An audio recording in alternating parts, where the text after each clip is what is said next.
Introducing your host, David Daniels II. If you made it to my channel, you are in the right place to be, so make yourself feel at home. And I want to say, welcome to Free Game. Here we discuss a lot of topics on self-growth, so you're going to leave out of here with some positive vibes, alright?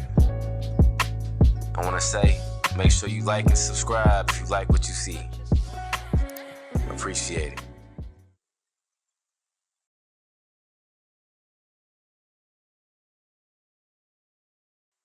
Alright, so welcome back to Free Game. I'm just going to be talking about a couple of different topics.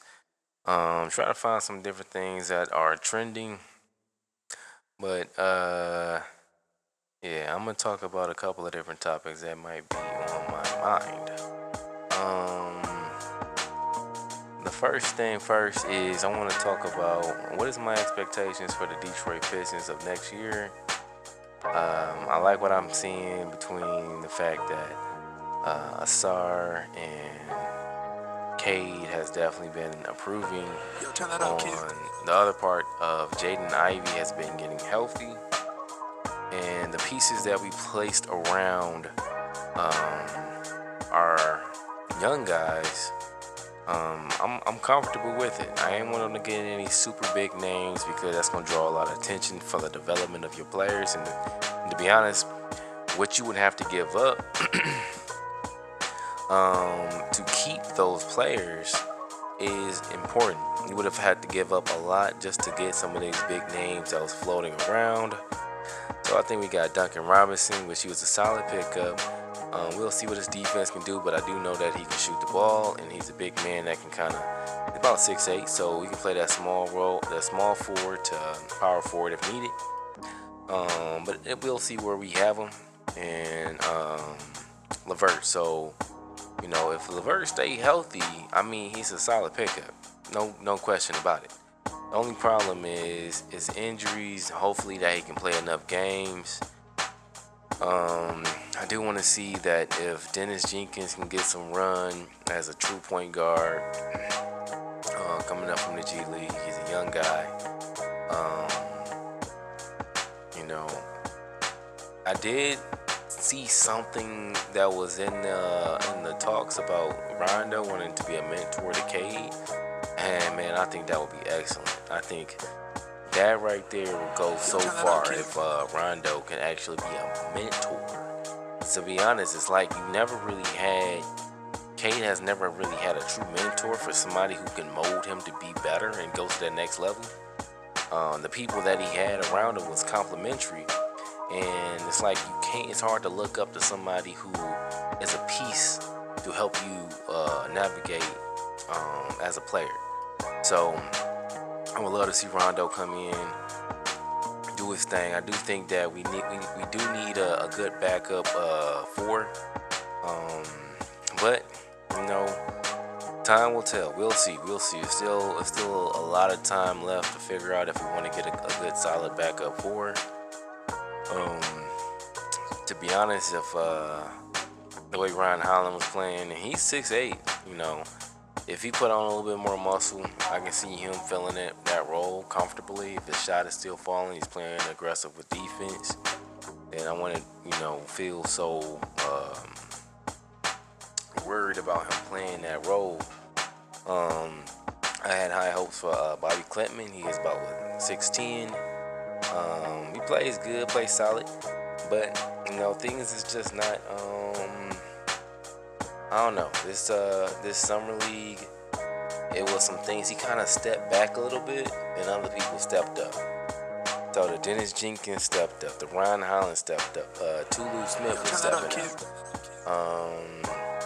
And I mean, he did have a couple of games where he went off, but I just wanted to see him play more aggressive because I wanted to see him fight for the playing time if you want to go and play for the Detroit Pistons. Other than that, we will see. I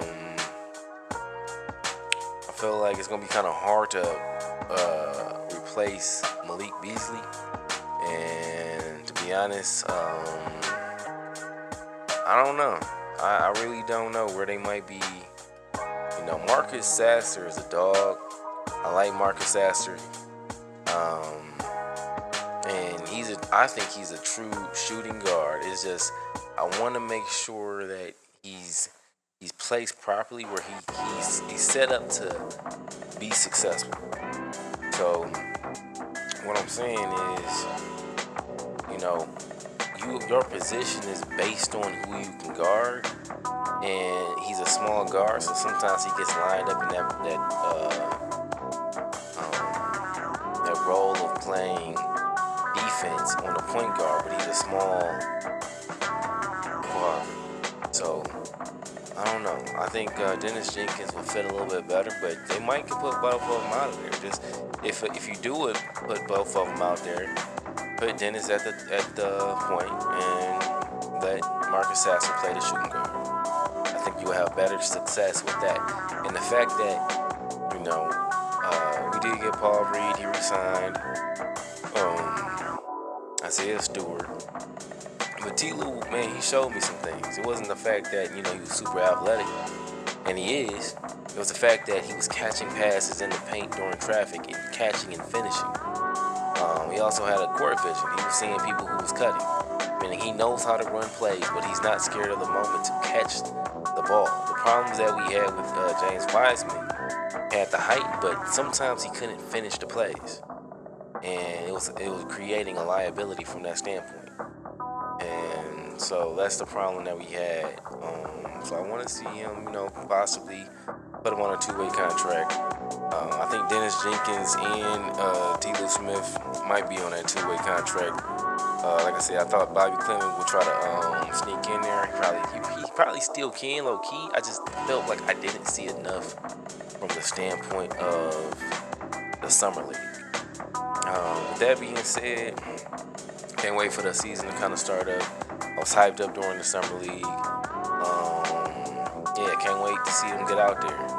And, we still in a good position of growing. To be honest, this last season exceeded our expectations because we didn't plan on being in the playoffs. People got to remember that. That was something that came out of nowhere. Didn't plan on it.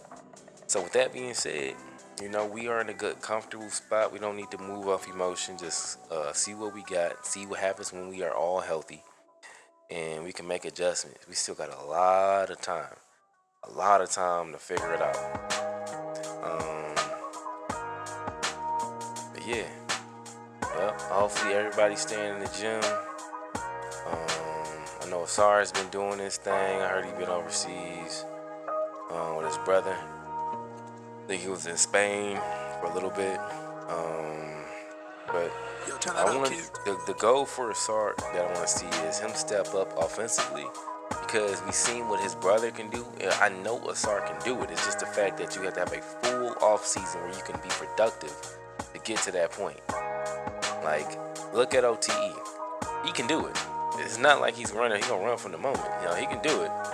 But his offensive, I feel like his offense game can step up for sure. He ain't gonna fall short. So, with that being said, make sure you like and subscribe to Free Game. Check me out on Instagram, YouTube, X. I'm gonna get my Patreon situated. And make sure you like, subscribe. Peace.